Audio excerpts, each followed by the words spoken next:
Because he's the answer. To what? To every daggone question that we have.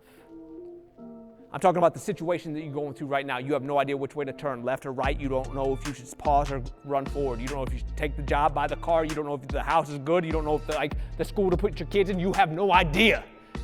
Good. He does. Go to him. Ask him. Humble yourself and let this light of him shine in the situation. That you might not make a misstep. You might save some heartache. You might save some bad decisions. Because look what James says, and this is what I'll leave you with. In James 1, verses 5 through 8, if any of you lacks wisdom in what? In what you're going through right now. In what you're facing. Wisdom to know what to do, where to go, what to turn. Because you can't figure it out. You've come to the end of yourself. If any of you lack wisdom for anything, do what?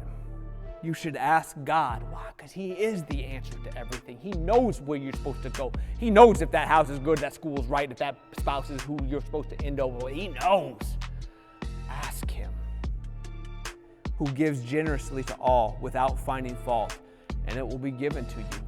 Like, that's as simple of a promise as you can get in Scripture. You need it? Ask. Why? Because the one who you ask is faithful and true, and he knows exactly where you at and where he wants you. Just like he led the Israelites determinedly out of Egypt, he's leading you determinedly and purposefully in your life because he's got need of you. To what? To succeed, to prosper, to come into this relationship, this life and life to the full that Jesus promised. Because you've been in the grave long enough trying to make your way groping in darkness. He came to be a light that you don't grope no more in darkness, that you have a path to walk and you diligently follow him.